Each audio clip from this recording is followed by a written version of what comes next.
na solução. Reveja meu caso com atenção. A esperança que é forte mora no meu coração. Bem-vindos, alunos da disciplina MAP 2212, Laboratório de Computação e Simulação. Meu nome é Júlio Michael Stern, do Instituto de Matemática e Estatística da Universidade de São Paulo. No terceiro vídeo, vimos métodos para gerar números pseudo-aleatórios uniformemente distribuídos no intervalo 0,1.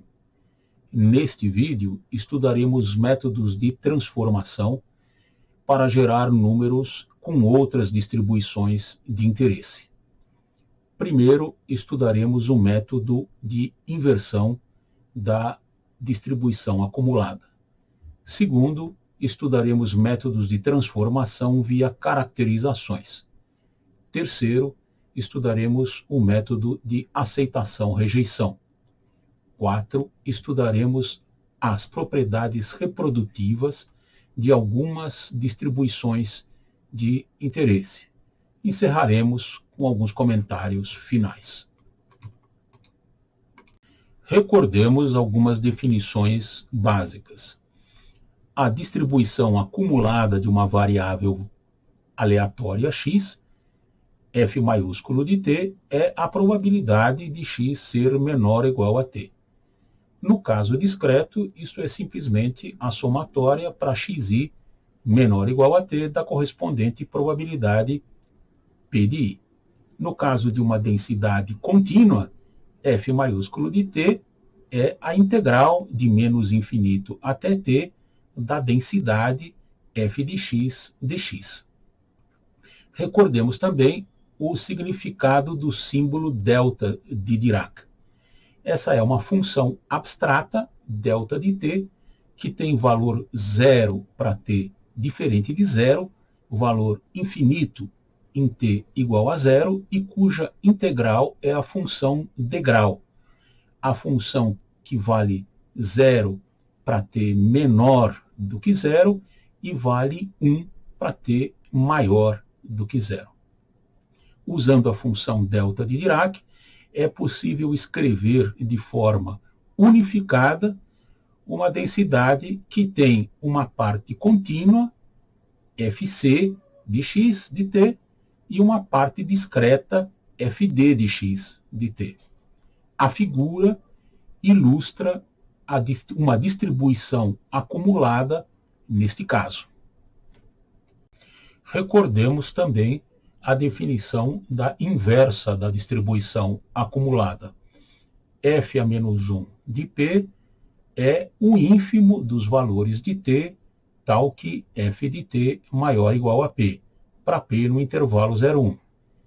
Ou seja, é a função que eu obtenho trocando o papel da abscissa e da ordenada na figura mostrada neste slide.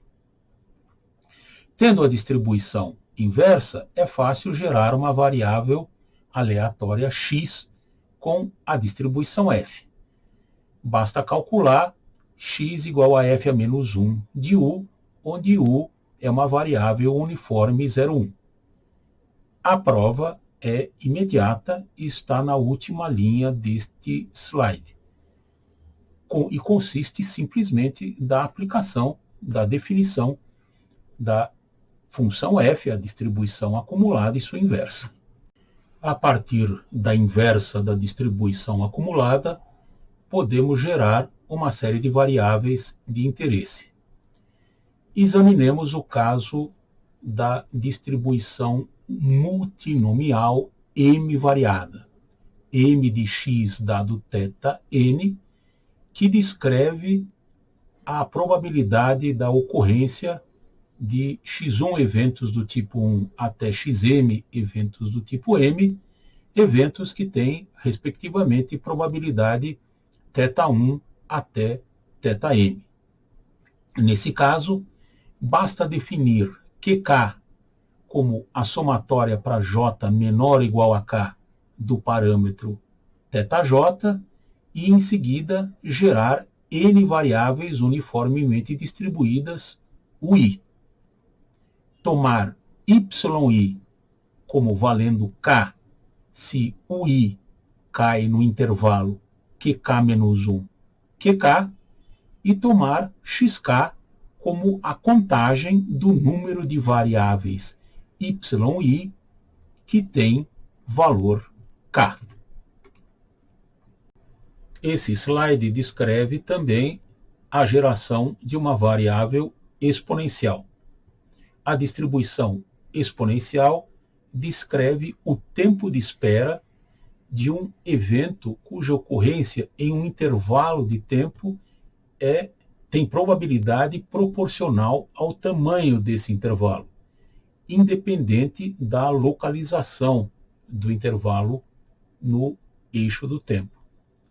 A densidade f de t é lambda exponencial de menos lambda t, uma densidade que é facilmente integrável e invertível. Para gerar uma variável exponencial x, basta calcular uma uniforme 0,1u e tomar x igual menos 1 sobre lambda log de u. Outro caso interessante é a distribuição Cauchy, com parâmetro de localização alfa e parâmetro de escala beta. 1 sobre f de x, a densidade f de x, é expresso como uma função quadrática, como mostrado na primeira equação desse slide. Essa função é integrável e expressa em função da função arco-tangente, uma função que é inversível e expressa em termos da função tangente, me dando um método para gerar uma variável Cauchy a partir de uma variável uniforme 0,1, descrito na terceira equação desse slide. A distribuição de Cauchy é uma distribuição interessante em função do peso das suas caudas. A forma da Cauchy é parecida com a de uma distribuição normal, forma de um sino, mas as caudas são muito mais pesadas. As caudas da Cauchy são tão pesadas que, embora a densidade seja integrável, x vezes f de x não é mais integrável, de modo que a esperança de x não está definida. Se o valor esperado de x não está definido, muito menos está definido o desvio padrão. Mais um exemplo de geração a partir da densidade acumulada inversa. No caso, a distribuição Weibull, com parâmetro de localização alfa, parâmetro de forma beta e parâmetro de escala gama. A densidade acumulada e sua inversa estão descritas na primeira, na segunda e na terceira equação desse slide, que me dá imediatamente a forma de geração de uma variável aleatória x com distribuição Weibull a partir de uma variável u uniforme 0,1. A distribuição Weibull é muito usada em teoria de confiabilidade, onde é comum o uso da função de sobrevivência R de t, que é definida como complemento da distribuição acumulada 1 menos f de t, que me dá a probabilidade de x ser maior do que t, que é interpretada como a probabilidade da variável x sobreviver por um tempo t ou maior. Da última equação, da terceira equação, a gente vê também que o primeiro passo no cálculo de x é calcular menos log de u, que me dá uma distribuição, uma variável com distribuição exponencial. Ou seja, a distribuição exponencial é um caso particular da distribuição Weibull. Consideremos agora métodos para gerar variáveis aleatórias através de caracterizações. Consideremos a contagem de eventos consecutivos cujo tempo de espera ou de chegada tem distribuição exponencial com parâmetro lambda. até que o tempo de espera acumulado, T1 mais T2 mais TK, pela primeira vez ultrapasse a unidade. É fácil demonstrar que a variável aleatória K tem distribuição Poisson com parâmetro lambda, isto é, f de k é exponencial de menos lambda vezes lambda elevado a k sobre k fatorial. Isto nos dá imediatamente um algoritmo para gerar uma variável com distribuição de Poisson.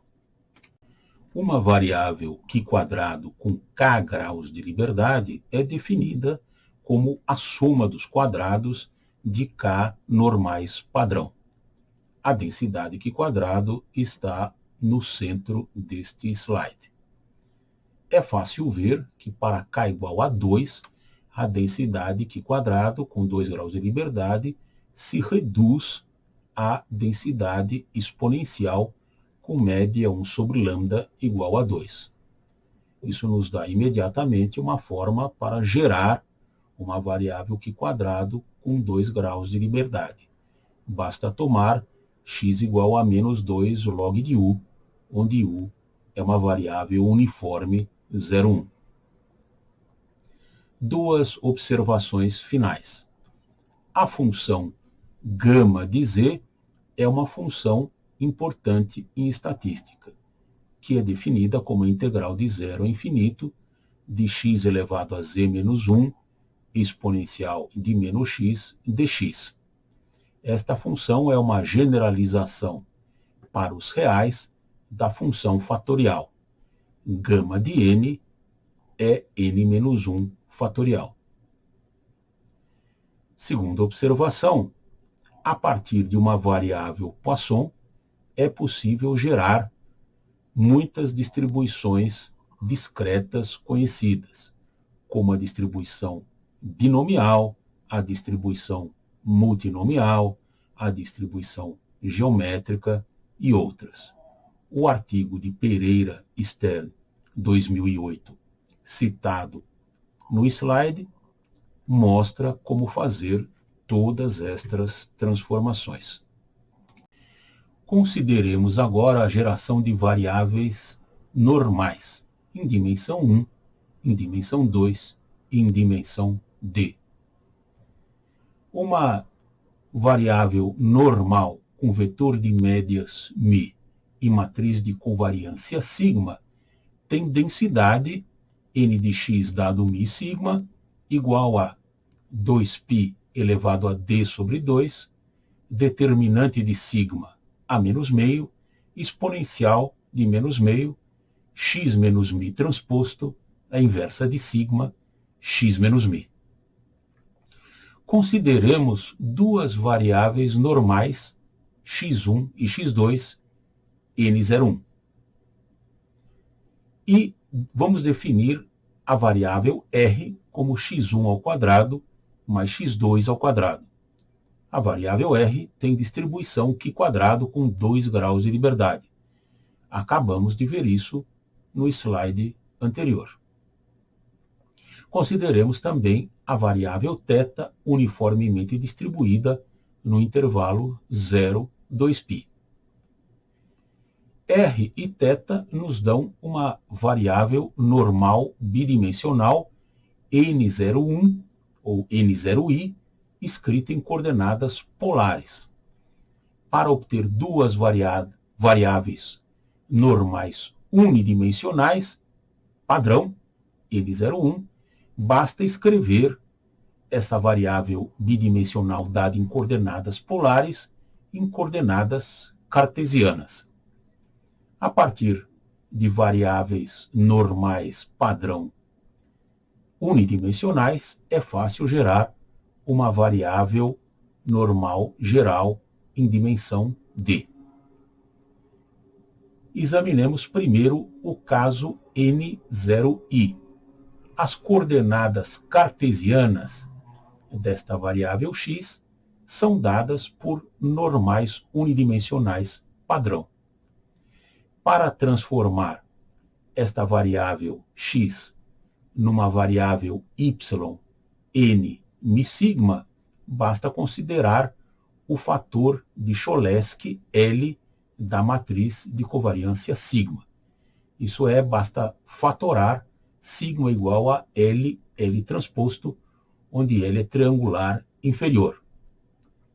Y é igual a μ mais L, x nos dá uma variável d-dimensional com média μ e matriz de covariância sigma. Como último exemplo de geração a partir de caracterizações, vamos estudar a geração de uma variável matricial S com distribuição Wishart. A densidade f de S dados os parâmetros μ e sigma, onde μ é o número de graus de liberdade e sigma é uma matriz de covariância, é dada na primeira equação deste slide. O algoritmo seguinte nos dá um método de geração e uma caracterização implícita de uma variável aleatória Wishart. Vamos gerar uma variável aleatória Wishart, W igual a U transposto U, a partir da sua fatoração de Cholesky, U triangular superior. Vamos utilizar também a fatoração de Cholesky do parâmetro sigma, sigma igual a C transposto C, onde C é triangular superior.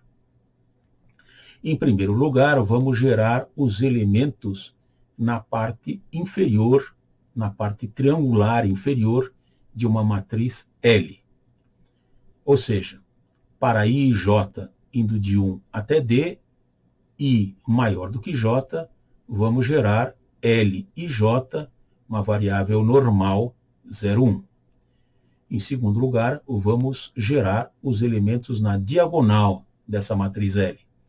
L e I igual a raiz quadrada de uma variável aleatória Q quadrado com μ menos I mais 1 graus de liberdade.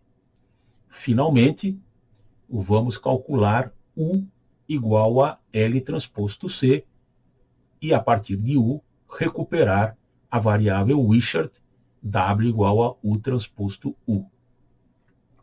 O livro do Johnson, 1987, citado na última linha desse slide, nos dá os detalhes de análise desta caracterização.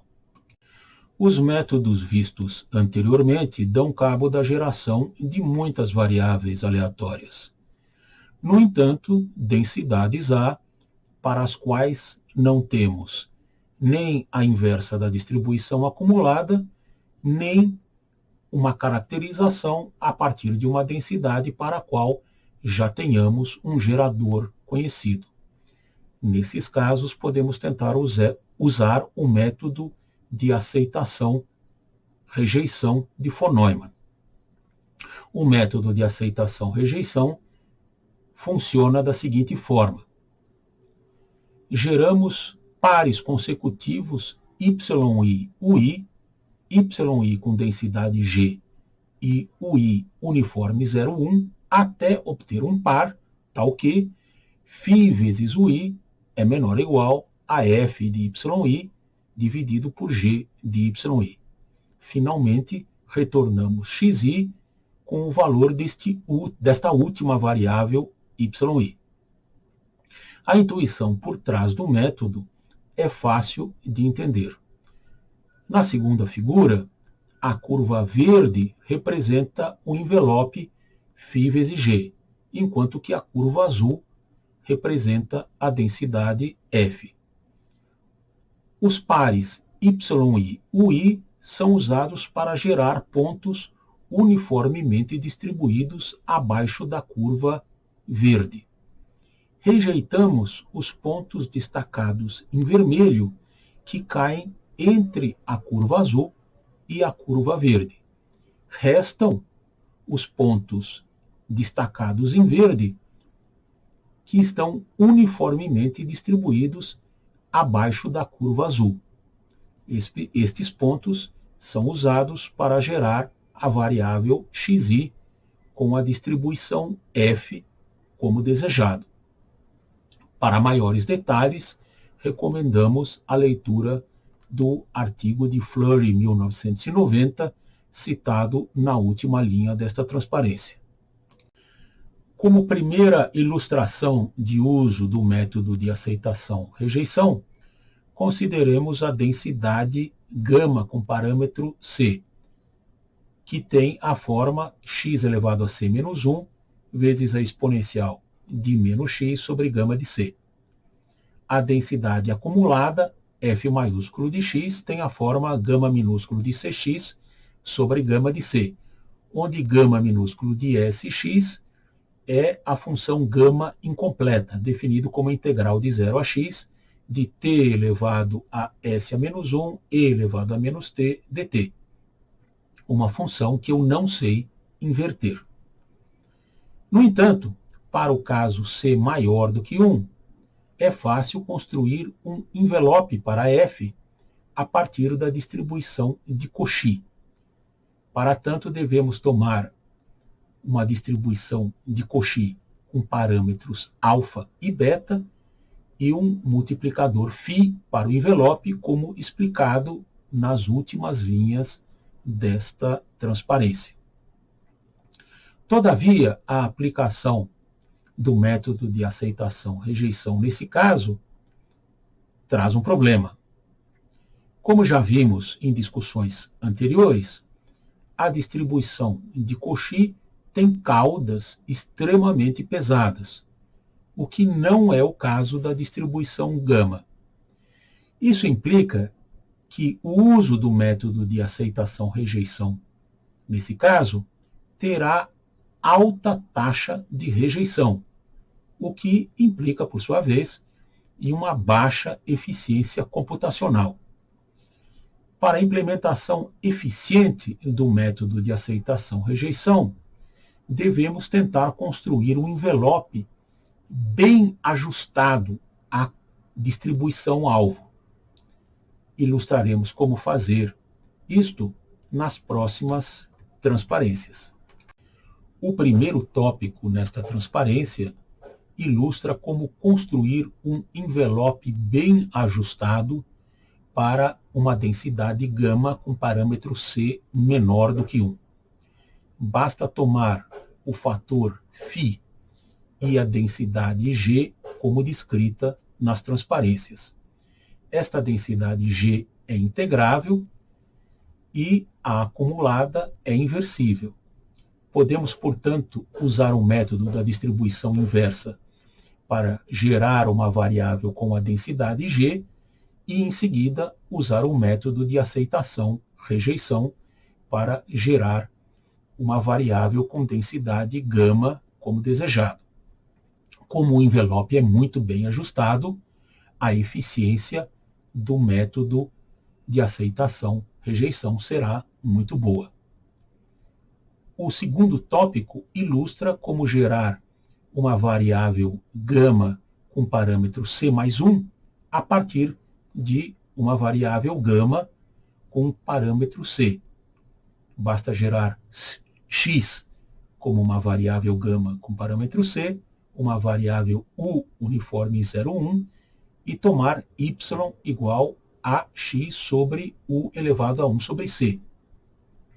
Este método descrito no segundo tópico, em conjunção com o método descrito no primeiro tópico, nos permite, portanto, gerar variáveis gama com parâmetro qualquer.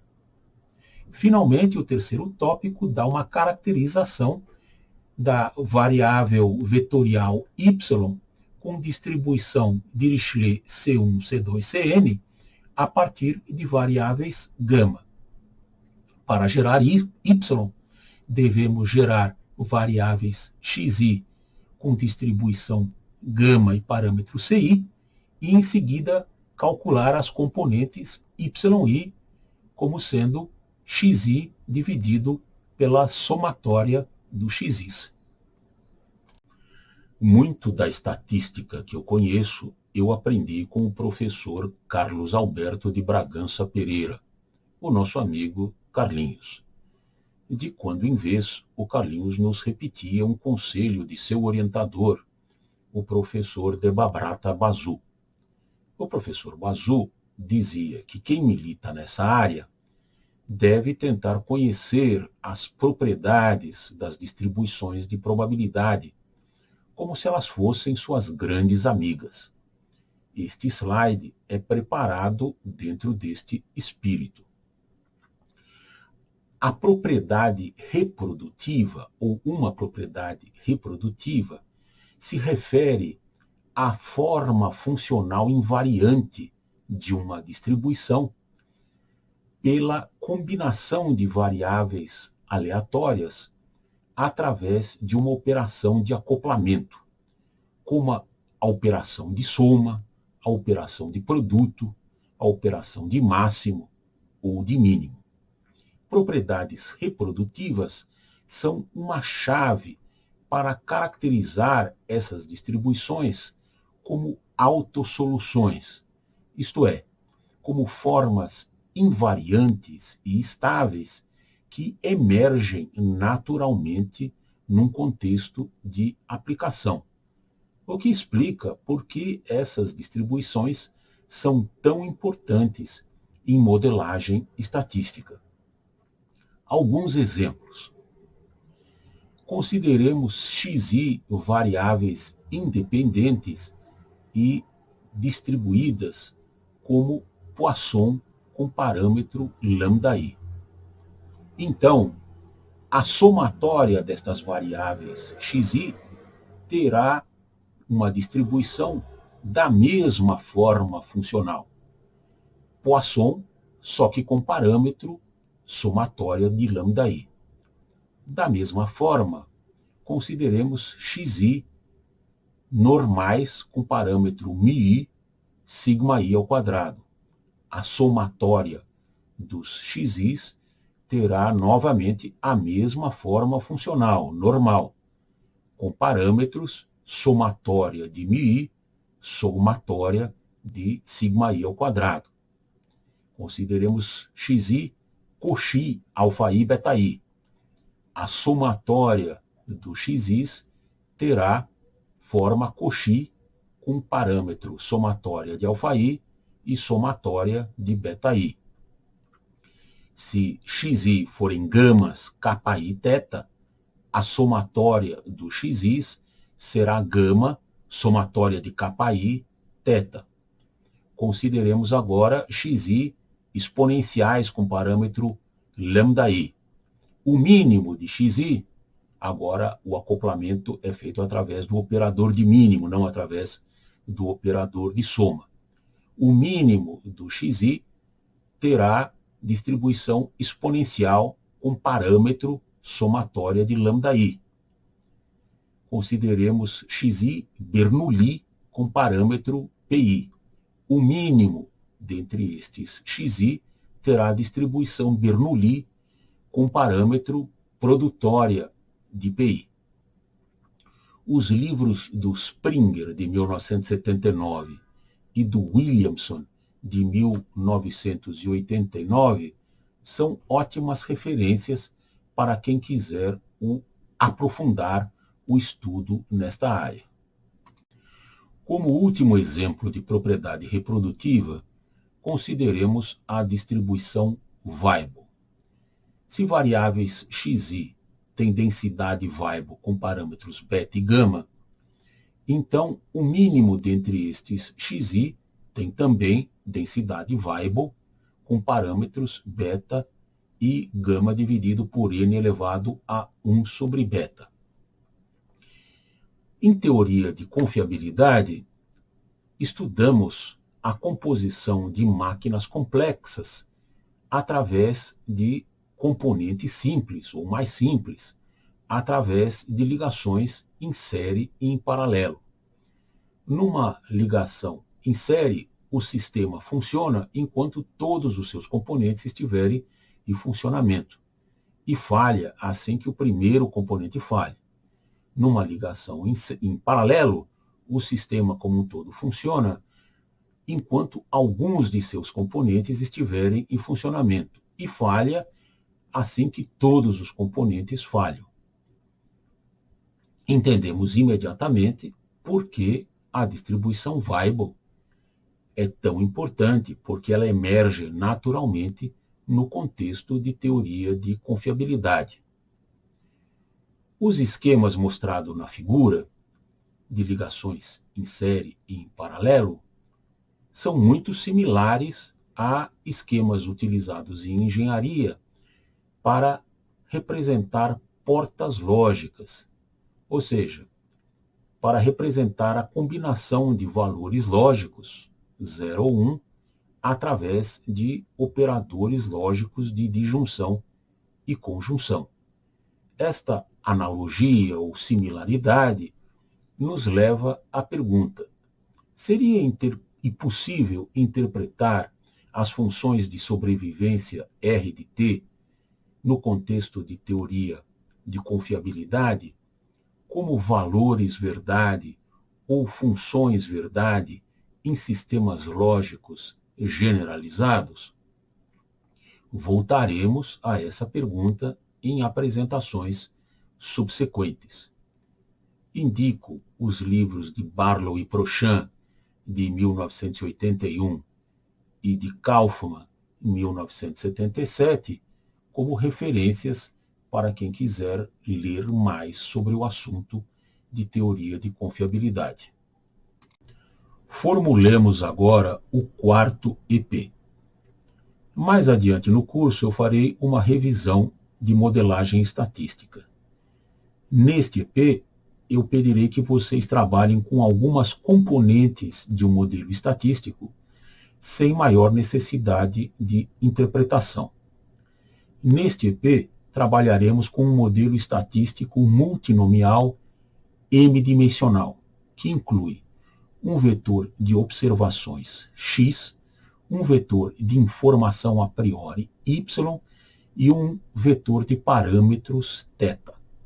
X e y são vetores de contagem, isso é, suas componentes são números inteiros.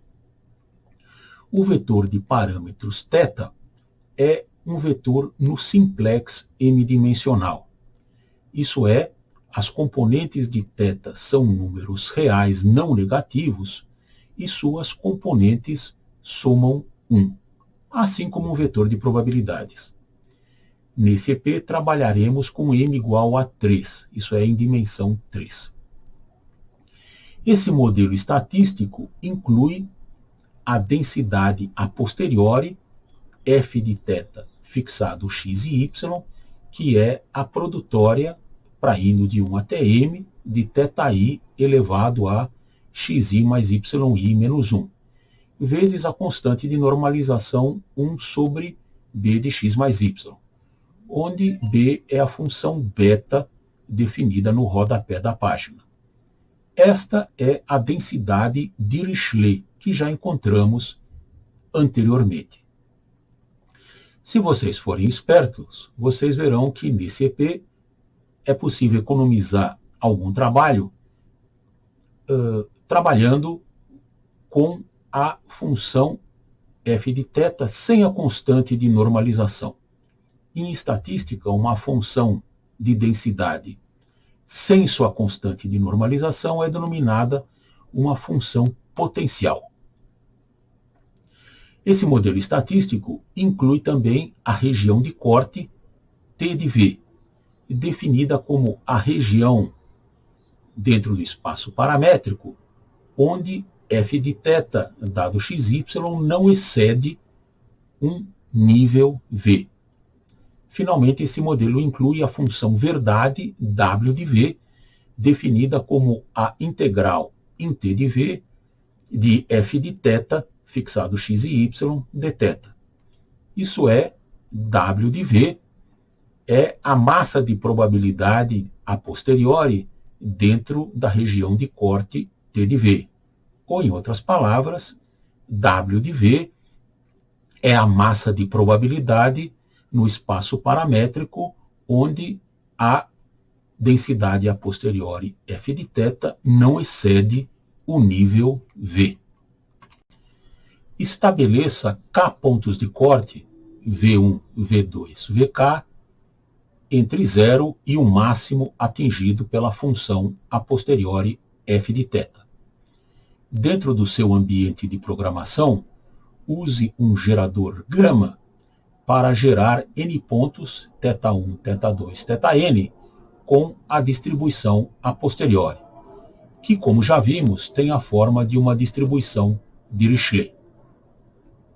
Use a fração de pontos simulados θt que caem dentro de cada bin, Vj-1 menor ou igual a f de θt menor que Vj, como uma aproximação do valor W de Vj menos W de Vj-1. Ajuste dinamicamente os níveis de corte Vj para que o número de pontos gerados dentro de cada bin seja aproximadamente igual. A saída desse P deve ser uma função U de V que dê uma boa aproximação da função W de V. O seu programa será julgado pela acurácia da função U de V, cujo erro deve ser menor do que 0,05%, pela facilidade de entender o seu trabalho e pelo tempo de processamento demandado pelo seu programa. Agradeço a todas as instituições que apoiam minhas atividades de ensino e pesquisa. A Universidade de São Paulo, o Instituto de Matemática e Estatística, a FAPESP, Fundação de Amparo à Pesquisa do Estado de São Paulo, e o CNPq, Conselho Nacional de Desenvolvimento Científico e Tecnológico. Quanto mais a gente ensina, mais aprende o que ensinou. Ea, ea, ea.